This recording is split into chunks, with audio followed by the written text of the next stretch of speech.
almost a decade now, since 2007.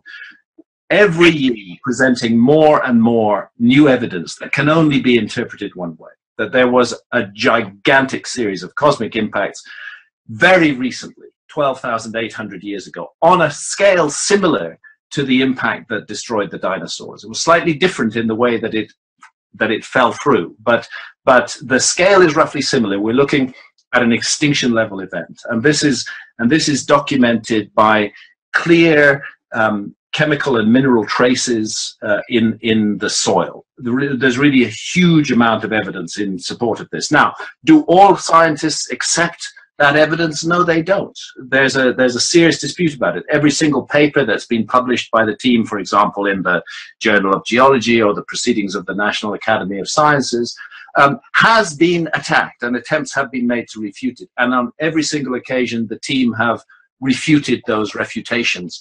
And so the dialogue goes on. Right now, it's very clear, I don't think anybody is arguing, that something really bad happened to the Earth between 12,800 years ago and 11,600 years ago. And what I've tried to show in Magicians of the Gods, and I've considered the criticisms too, is that the overwhelming weight of the evidence supports the view that we are dealing with a giant comet, perhaps 100 kilometers in diameter originally, that broke up into multiple fragments. Some of those fragments hit the Earth 12,800 years ago. There were further impacts 11,600 years ago. It looks like there were related impacts coming out of that same debris stream in the Bronze Age. The most recent impact was the Tunguska event in 1908, because that debris stream is something we know about. It's called the Taurid meteor stream. It is the fragmented debris of a former single huge object. And there are many large objects still in the Taurid meteor stream, such as Comet Encke, which is a fragment of the original comet, or Olgiato, or Rudniki, other objects in the range of 1 to 5 kilometers in diameter, any one of which would have catastrophic effects if it were to collide with the Earth today. And calculations show many more objects in that meteor stream. And the problem is the Earth crosses that stream twice a year. So in a strange kind of way, we are engaged with and connected to the problems that our ancestors faced 12,500 years ago. We have not escaped from that. The business of that comet with us is not yet done. You know, all of this requires, I think, a new approach to the past, because if we can really understand what happened 12,800 years ago, right in the foundations of history, two things are definitely going to happen. One is that we are, as I said at the beginning, going to have to think again about everything we've been taught about the origins of civilization, because the models in schools and universities for the origins of civilization do not take account of an extinction level cataclysm right in the foundations of history. And secondly, we're going to have much better information about the predicament of our planet today and what risks we face from the Taurid meteor stream, and indeed from other potential impactors out there in the cosmos. I don't want to spread gloom and doom. I don't want to tell a scare story. I just think it's important that we don't stick our heads in the sand. We are looking at a danger which need not be the end of anything. We are perfectly capable of solving this problem. It's long overdue, as a matter of fact, that some of our technology and some of our colossal treasure should be spent on sweeping the cosmic environment of the Earth clean and making it safe for future generations. It's foolish and irresponsible not to do that. And if we understand clearly what happened 12,800 years ago, I think it will provide us with the incentive to do that, and I hope it will do so in time. Indeed, the ancient Egyptians did put their best minds to work for 3,000 years on the mystery of what happens to us when we die. And in that project, they had aid from a number of plant allies. We know that Nymphaea cerulea, the blue water lily, is a mild visionary plant. Interestingly, and it's my friend Dennis McKenna, who is an ethnopharmacologist, who's made this identification, which is that the ancient Egyptian tree of life, which you see in huge numbers of reliefs around ancient Egypt, and often you'll see the god Thoth, the god of wisdom, writing the name of an individual upon the tree of life. That means that individual has graduated from earthly life into the life of millions of years. Well, it turns out that the tree of life is Acacia nilotica, according to Dennis's estimation, and that Acacia nilotica is rich in dimethyltryptamine, in DMT, the most powerful hallucinogen known to man. And the fact that it's the tree of life in ancient Egypt is really intriguing, and we should absolutely consider the possibility that we do know what the ancient Egyptians were smoking. My experiences with ayahuasca have made me understand that everything we do in this life matters. Everything counts. Everything will be weighed up and considered. We are being given a precious opportunity to be born in a human body. It is a very rare opportunity in the universe as a whole. To be a human being, to have the fine powers of discernment between good and bad, light and darkness that human beings do have, to have the capacity for love and, sadly, the capacity for hate. All of these things are part of the miracle of being born in a human body. It's up to us to live up to that miracle, to fulfill it. Do we want to spend our lives just pursuing material goals and objectives? If we do, we will not be nurturing that non-physical part of ourselves at all. And it seems to me that the ancient Egyptians were very focused upon this. And that's why actually you don't find remains of people's houses and personal possessions very much in ancient Egypt. I don't think they cared about that. Towards the end of Egyptian civilization, Herodotus visited that country and described them as the happiest people on earth. They'd been happy for 3,000 years, you know, and their happiness came primarily not from focusing on the material realm, but for living life in a way that nurtures spirit. Ultimately, what we're all here to do is to give love, to act with love towards one another. That is the fundamental truth that emerges from ancient Egyptian civilization and from all the civilizations. And the further that we move away from love, and the more deeply we get drawn down into materialism, the less chance we have of fulfilling our mission here. Tepe is a very mysterious archaeological site in southeastern Turkey, which has completely revolutionized our understanding of history. And that site was not discovered when I wrote Fingerprints of the Gods. It's one of the reasons that I'm writing a sequel. To be clear, this new book, Magicians of the Gods, is not an update of Fingerprints of the Gods. It's not an update at all. It's a completely new book from front to back, filled with new evidence and new travels to places I didn't talk about before, as well as to some places that I did talk about before, but with a new perspective. And one of the key new sites is Göbekli Tepe in Turkey. What happened was that in 1996, a German archaeologist called Professor Klaus Schmidt from the German Archaeological Institute came across a site that 20 years earlier had been surveyed and dismissed by a couple of other archaeologists. They dismissed it because there were very fine bits of carved stone sticking out of the ground, and the work was so good that they concluded, they were looking for Stone Age stuff, and they concluded this was Byzantine. It was from the Middle Ages. It wasn't of interest to them. They passed it by. But Klaus Schmidt had some experiences on sites in Turkey which led him to think again about that. And he went back and took another look at that site and began to excavate it. And what he discovered was a gigantic megalithic complex. It's on the scale of Stonehenge multiplied by 50. It's just a gigantic place. So far, 80 or 90% of it is still under the ground. We know it's there because of ground-penetrating radar. But what they've excavated so far are these circles of gigantic megalithic pillars, with pillars weighing, 20 tons and standing 20, 25 feet tall, with precise astronomical alignments and very, very beautifully put together. Now, here's the thing. The dating of that site is absolutely definite. It's very difficult to date stone monuments, actually. Carbon dating won't do it.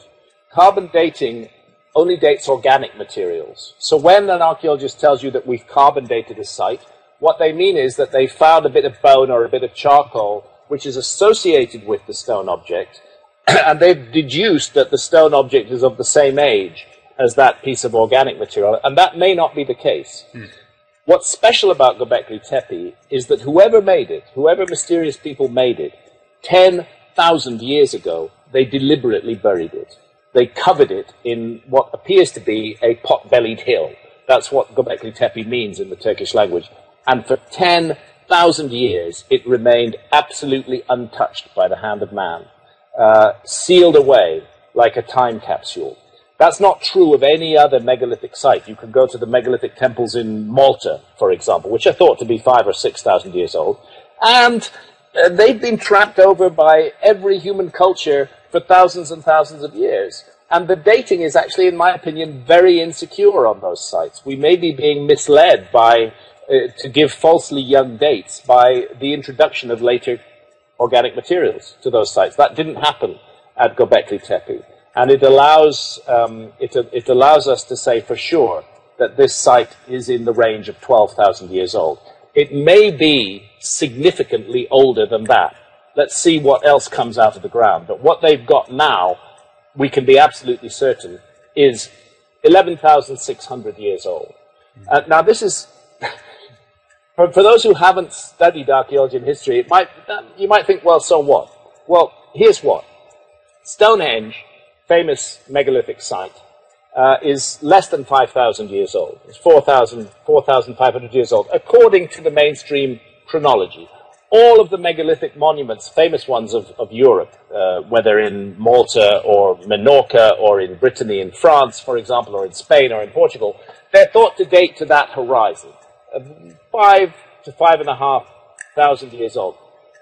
Nobody is supposed to have been creating gigantic megalithic sites 6,000 or 7,000 years earlier than that. Why? Because our ancestors, 11,600, 12,000 years ago, were what they call Upper Paleolithic hunter-gatherers, Old Stone Age hunter-gatherers. They are not supposed to have had the organization or the social structure that is needed to create a large-scale architectural project. It just doesn't fit in to the pattern of history. Secondly, evidence is now compelling that at the same time that Göbekli Tepe was being made, whoever made it, they also, quote-unquote, invented agriculture. Suddenly, agriculture appears in southeastern Turkey at the same time that monumental architecture suddenly appears. And to me, the interesting issue is, what is really going on here?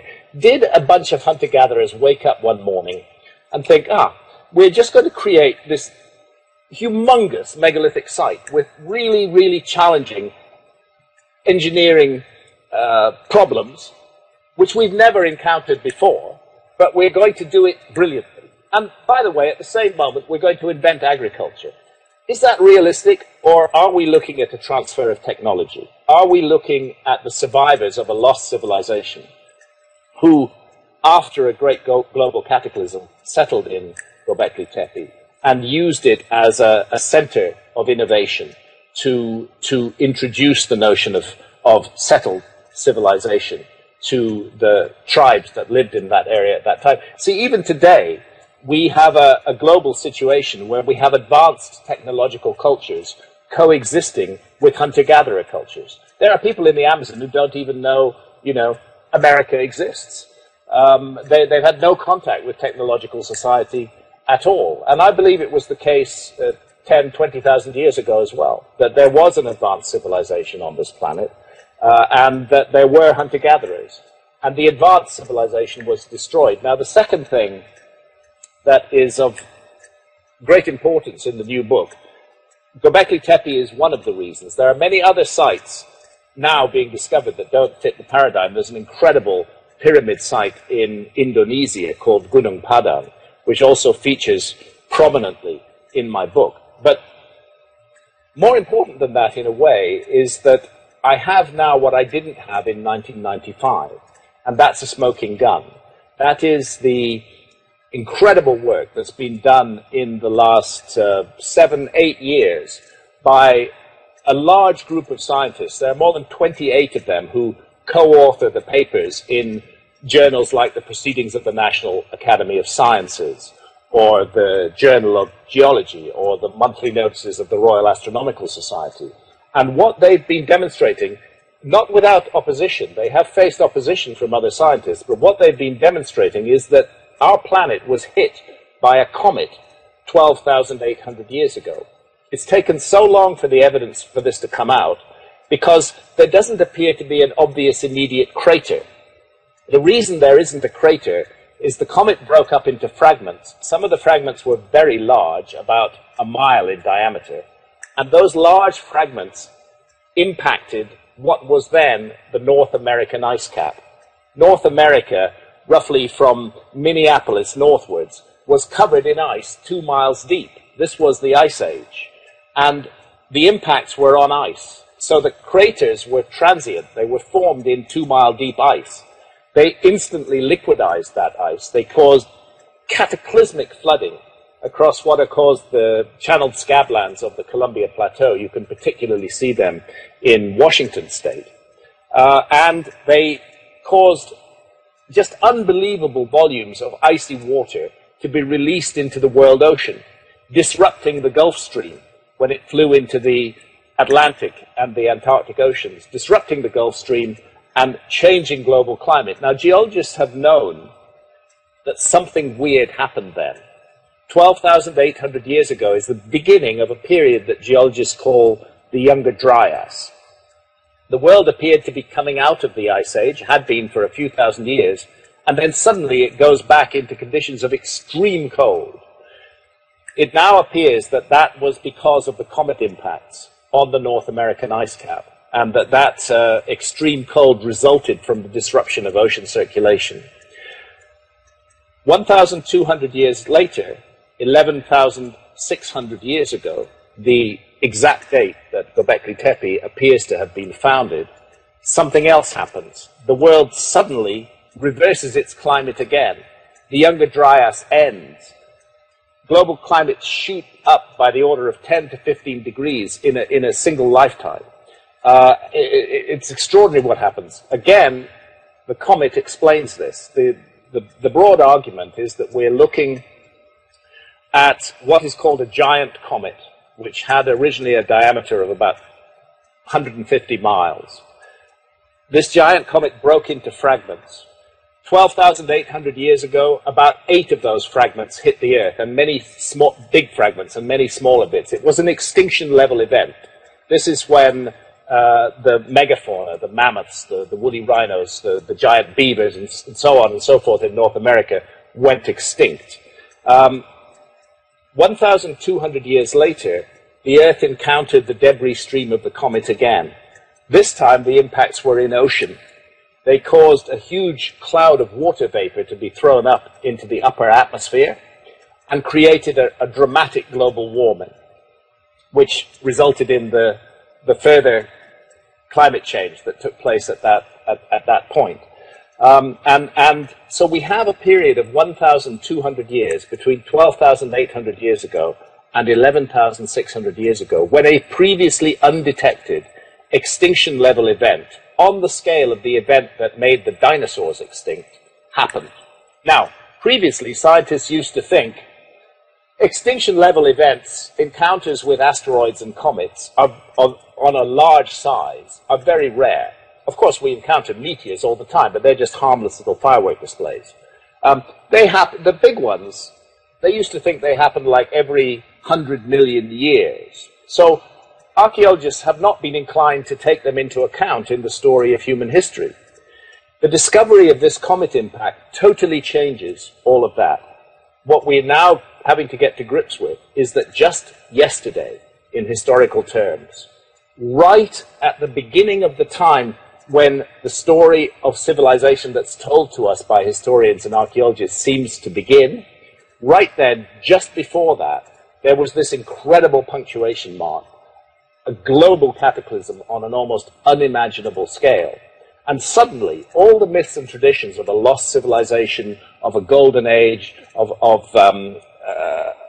global floods and cataclysmic earthquakes, they all make complete sense. And, so the point I'm making is that history for the last 11,600 years, history and archaeology, may have built a pretty good house.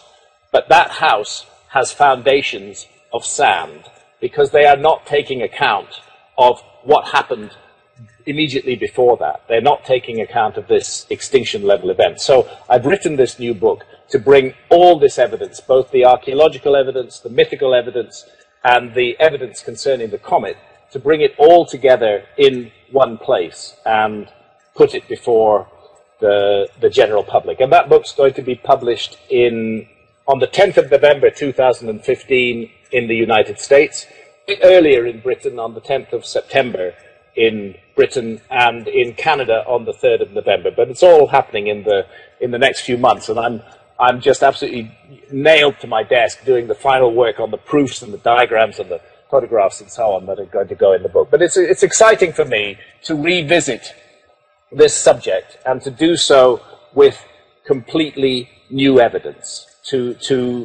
Because I took a lot of flack when I published Fingerprints of the Gods in 1995. I can't begin to tell you the insults that were thrown my way by archaeologists and historians and their friends in the media all around the world, who were absolutely convinced that their reference frame of history was right and that there could be no lost civilization. What's happened in the last 20 years is just a mass of new evidence that's come out, and that evidence needs to be put before the public in a coherent way, and that's why I've written Magicians of the Gods. There have been a series of developments in the research into this area which literally do change everything. So to address your first point, you're right. In Fingerprints of the Gods, which was published in 1995, 20 years ago, what I proposed was that there had been a gigantic global cataclysm between 13,000 and 12,000 years ago. I was very specific about that window, between 13,000 and 12,000 years ago, and that it had caused the obliteration of an advanced civilization that is only now remembered in myths and traditions, and which historians and archaeologists do not believe ever existed. When I looked into this issue of a global cataclysm, it was evident from many different lines of inquiry that something really bad had happened on the Earth between 13,000 and 12,000 years ago. But when I wrote Fingerprints of the Gods, I couldn't be certain what that really bad thing was. And I looked into a number of possibilities relating to pole shift, and most closely into a mechanism called earth crust displacement, which was initially put forward by a historian of science named Charles Hapgood many years ago, and then was picked up and refined by Rand and Rose Flemath in Canada in their book When the Sky Fell. And this is a very interesting proposition, really, the suggestion that the whole outer crust of the Earth can slip in one piece around the mantle or the core of the Earth. It certainly would explain all the cataclysmic effects that were seen. Now, I'm actually still very interested in the Earth crust displacement theory. But what has happened in the last 20 years is that we now have absolutely incontrovertible scientific evidence for what that cataclysm was between 13,000 and 12,000 years ago. And in the new book, I haven't gone into the far reaches of the Earth crust displacement theory. I'm concentrating on the new scientific evidence, and that concerns a comet impact with the Earth. Interestingly, I don't go into this in the book, but I do have an article up on my website about it, actually put there in 2006 by a researcher called Flavio Barbiero, which suggests that the two mechanisms may not be incompatible, that a large object striking the Earth at an oblique angle might cause sufficient stress to the crust to set the crust in motion. But what I've done in the new book is to concentrate entirely on the areas that are now very much universally accepted by science, rather than repeat again more controversial arguments that I explored in Fingerprints of the Gods. I'm trying to get my central point across, which is that we lost something from the human story between 13,000 and 12,000 years ago. And it's just intriguing to me, since I proposed a global cataclysm between 13,000 and 12,000 years ago in 1995, that since 2007, a major group of scientists, more than 30 of them, working all around the world at prestigious scientific institutions, have been presenting piece by piece the evidence for precisely such a global cataclysm. And to cut a long story short, what they've proved, their ride has not been an easy one. They've been peer-reviewed, they've been subject to criticisms and questioning by their scientific colleagues, but every time this has happened, they have simply strengthened their case by refuting the criticism with new evidence and adding further evidence. The latest paper was just published in the Proceedings of the National Academy of Sciences in July 2015. Cut a long story short, what they're saying is that a giant comet with a diameter of about 200 kilometers was drawn into the inner solar system, or thrown into the inner solar system, about 20,000 years ago. And that very large comet then went into an orbit around the sun that crossed the orbit of the Earth twice a year. Initially, there was no problem. But like other comets that we know about, for example, Shoemaker-Levy 9 that hit Jupiter in 1994, which broke up into multiple fragments before impacting on the planet Jupiter, the evidence is that this giant comet also broke up into multiple fragments affected by the gravity of the Earth. And then, 12,800 years ago, at least eight of those fragments, some of which were as much as a mile in diameter, at least 8 of those fragments hit the Earth, with the epicenter of the impacts being on what was then the North American ice cap, with cataclysmic effects, because when objects a mile wide, coming in at 70,000 miles an hour, hit ice that is 2 miles deep. Remember, this is the Ice Age. The northern half of North America was covered with ice 2 miles deep. When that happens, a huge amount of kinetic energy and heat is unleashed. And basically, you have dramatic, cataclysmic melting of enormous areas of the North American ice cap, which flood the land immediately south of them. And part of the book is an investigation of the flood features on that landscape across the edge of the former ice cap. And also pour freezing water into the oceans, which disrupt the Gulf Stream, radically affect global circulation, and cause a plunge in temperatures. And that's what you witnessed 12,800 years ago, a plunge in temperatures accompanied by massive wide-scale flooding and extinction of animals. We now know the reason for this. It was a comet impact, fragments of a giant comet. I have to move quickly through this, but the evidence suggests that some 1,200 years later, 11,600 years ago, the Earth had further encounters with the fragments of this comet. So we are looking at a sustained episode of cataclysm, an extinction-level event that unfolded between 12,800 and 11,600 years ago. And interestingly, 11,600 years ago is the date that Plato gives us for the submergence of the lost civilization of Atlantis. He said that happened 9,000 years before the time of Solon, and the Greek lawmaker Solon lived in 600 BC. So Plato was saying 9,600 BC, which is 11,600 years ago, which is a date that coincides exactly with the scientific evidence, because just as the 12,800 years ago event was accompanied by massive global flooding and destabilization, so also was the 11,600 years ago event. And we've had further encounters with fragments of this comet since then, certainly in the Bronze Age, and the possibility remains that we may have to deal with further encounters with bits of it in the future. So this is the scientific evidence. A lot of this evidence has not been put before the general public before. It's been confined to the rarefied atmosphere of prestigious scientific journals. And one of the things I tried to do in Magicians of the Gods is to compress and summarize that information, footnote all of the references if people want to follow it up, so that it's understood we have a powerful scientific case here, and that scientific case changes everything, because, you know, historians and archaeologists have constructed their model of the origins of civilization without taking into account a massive extinction level event that occurred just in the backyard of what we think of as history. It's not their fault. This information is new. It's only been out there since 2007, but historians and archaeologists need now to scramble to take this evidence into account. And that's what I've done in Magicians of the Gods. I've taken the evidence into account, and I've considered its implications for our ideas of the origins of civilization. And the answer is, it massively reinforces the case for a lost civilization, especially when combined with the evidence from newly discovered archaeological sites like Göbekli Tepe in Turkey, which is, as you said in the introduction, 11,600 years old.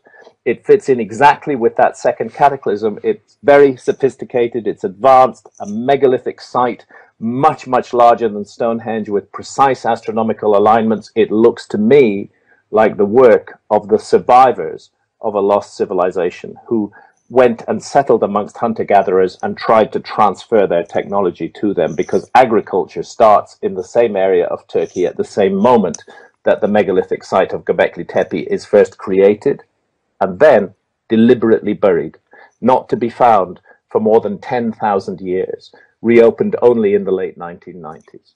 I don't see in the early part, once we know that our anatomically modern humans are present in Europe roughly 50 to 40,000 years ago, I don't see in the early days much evidence at all for negative, aggressive, violent, acquisitive behavior in the archaeological record. Of course, the archaeological record is very thin, but what there is doesn't strongly suggest that our early ancestors of the Upper Paleolithic were particularly much in the business of territorial acquisition and violence in the way that we have become.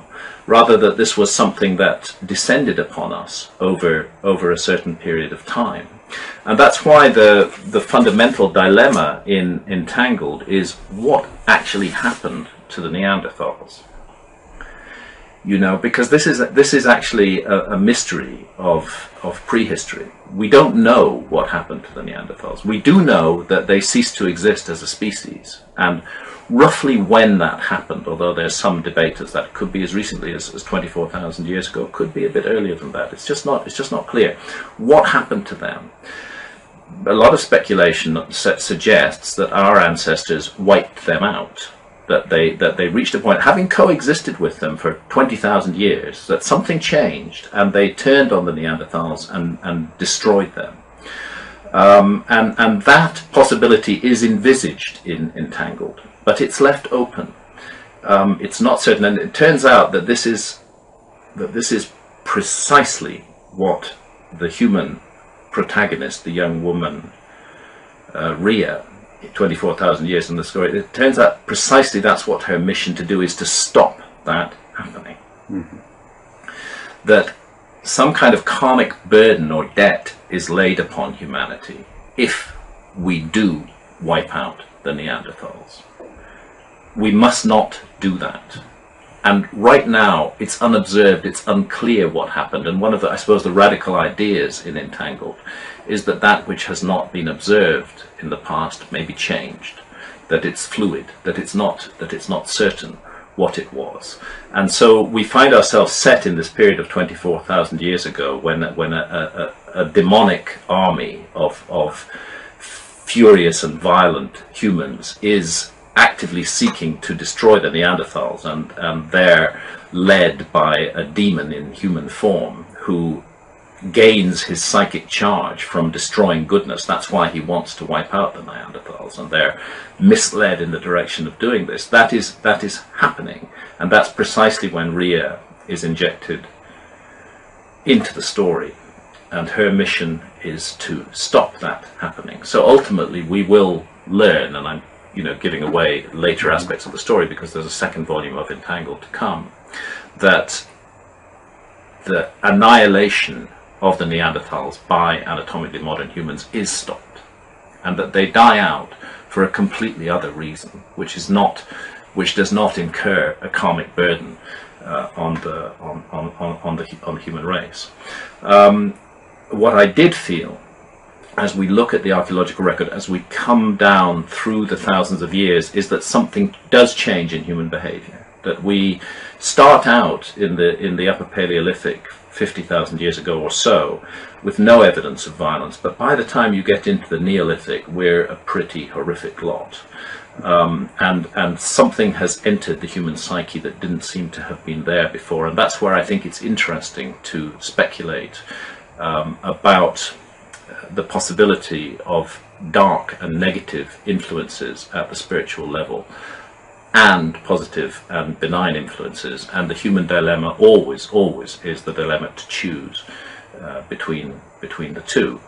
A friend of mine calls this world, this realm that we live in, a university of duality. And I think that's a rather interesting idea, because a lot of people object to the idea of duality and would like everything just to be one and all beautiful, it's all goodness, and whatever duality there is something that we're just projecting. But I'm not sure how much we would have to learn from a world like that. I think duality is actually a very useful teaching tool, and that without it, it's very difficult to make choices that define us. It is not all there is. But in this particular experience, in the experience of being a human in a human body, in this physical realm, duality has very important lessons to teach us. And were it to be taken away, what choices would we have to make? And if we didn't make choices, how could we grow? How could we learn? How could we develop? Are there not potential dangers, though, with such a viewpoint of duality, in the sense of the individual becomes the arbiter of what is good and what is bad? Now, again, has history not shown numerous people working in a direction that they perceive to be good, that may be deemed by history to have been bad? Sure, good point. And furthermore, is there something which is perhaps slightly going against a number of mystical traditions, both Christian mysticism and what might be called agnostic mysticism, as well as more Eastern forms of spiritual thinking, of unity, that the good and the bad are always together, the black and the white are always together, night and day. There's this harmony of polarity, as opposed to a battle of polarity. Well, those are very interesting points. In ancient Egypt, the polarity, the duality, was represented by Horus and Set. So Horus, the forces of light, the sun, goodness, virtue; Set, chaos, disaster, misery, evil. And it's very interesting. I mean, really, if you want to inquire into spiritual matters, you can just go to the ancient Egyptians. They have a lot to teach us on that. And it's very interesting at Dendera that there's a single figure with two heads, and those two heads are the heads of Horus and Set. And I think they're telling us something there. So yes, I mean, I don't disagree that there is an overarching oneness, but I still feel very strongly that remove the need to choose between different courses of action, and you remove a fundamental teaching tool. I mean, nobody knows what we're doing here on this earth, in this physical realm. There really is no, science cannot claim to have the answer to that. Science may say, materialist, Western reductionist science tends to say that this is all just an accident, that there is absolutely no purpose to it whatsoever, that it's just random processes working through that led to the evolution of life, that there is no such thing as the spirit, that when we die we're dead, there is no conscious survival of death in any form. This is not me saying this. I'm trying to summarize the model of reductionist Western science, and that in a word, there is no purpose to it, no transcendent purpose whatsoever. It's just purely accidental. And science may be right about that, but it equally well could be completely wrong about that. And another possibility has to be considered, that there is such a thing as, quote unquote, the soul, that consciousness may be a fundamental force of the universe rather than an epiphenomenon of brain processes, that consciousness may be engaged in a gigantic universal project of growth and development, and that what we have here on this earth, in a physical incarnation, in a world with physical and material consequences, is an opportunity to learn, and to learn by the choices we make, and to be defined by the choices we make, and perhaps even to have the opportunity to come back and learn lessons again and again and again.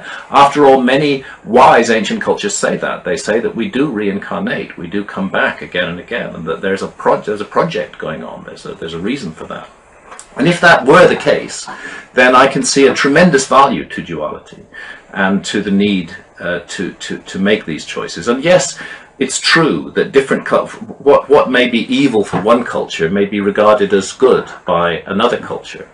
And the same action, for example, killing another person, might in one circumstance be regarded as incredibly evil and wicked, and might in another circumstance be regarded as actually a really good thing to do. I think most people wouldn't dispute that it would probably have been a good thing to kill Hitler. But it would still have involved killing another human being. So we get into very complicated moral inquiries and choices here, which is difficult actually to resolve. But I think it can be reduced to a fairly simple level. Does the action that I am about to take transgress on the sovereignty of others?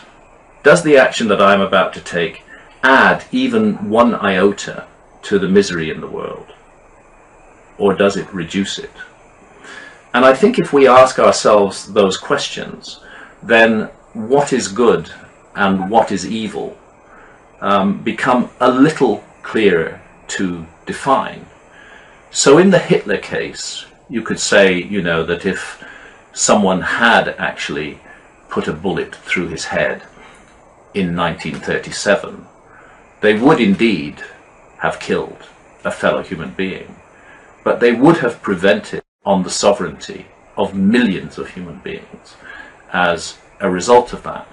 And that might in some way mitigate the nature of the action. Of course, it's very easy to say that with hindsight. Yeah. We couldn't absolutely tell where Hitler was going to go in 1937, although it was pretty clear by then where he was going to go. So yeah, very fine distinctions to be made, very difficult distinctions to be made. But I think if we all examine our hearts, we do actually have some kind of compass on this, which we do know this isn't really the right thing to say. This isn't really the right thing to do.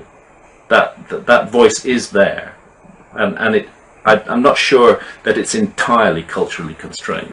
One of the things that I found very convincing in the research I've done over the years into the possibility of a forgotten episode in human history, of a lost pan-global civilization of some kind, is the appearance all around the world of fundamentally very similar spiritual and religious ideas, which often involve very similar iconography and very similar architecture, pyramids, for example. And this idea relates to what I was talking about earlier in a way, in a sense that this earth, this world, this planet on which we live, is a garden of experience, a theatre of experience in which humanity has the opportunity to learn and to grow and to develop. And that our fundamental mission here, we are here, as the Hermetic texts put it, in part to keep and tend the lower world. But our real business here is to do with the perfection of the spirit. We are here to learn lessons and to grow at the spiritual level. And that in order to do that, we need to detach from the material realm. The material realm is very convincing and very overwhelming, and we have to pay attention to it. I mean, if you don't pay attention to the laws of physics, you do actually suffer the consequences pretty rapidly. You'll be hit by a bus. You'll be hit by a bus. and the competition and ferocious nature of physical life in the world is also something that we have to pay attention to. It's there. And the need to earn a living and the need to put food in our bellies and a roof over our heads, these certainly are primary concerns for every human being. But it's a mistake to imagine that that's actually what we're here for. That's just the process that we need to deal with in order to be here. What we're here to do is to perfect the spirit. The ancient Egyptians had a very clear idea of this, that we were in a process in which we could, they saw it almost as a competition in a way, curious kind of competition for immortality, and that how you lived your life and what you focused on played a key part in that. And it would be pointless to accumulate material wealth and great power in this realm if you did not pay attention to what this was doing to your spirit, and everything that you gained at the material level would actually count as a negative and a deficit in your spiritual growth. The ancient Egyptians understood that very well, and many ancient cultures have understood that, and that idea is spread, as indeed Christianity, has as well. And in fact, the idea is also has a shamanistic element as well. The sense that we are dealing with different realms, spiritual and physical realms, and that we are connected through these realms. And it's interesting because Christianity does have this idea, and I think Christianity, if you scratch it deep enough, you end up with shamanistic experiences, and you end up with direct connection with the divine. And the early Christians, to my mind, undoubtedly were the Gnostics, and we can talk about that. Mm-hmm. But then what happens is that the bureaucrats and the money men come in, the power mongers come in, and they hijack this apparatus, and suddenly Christianity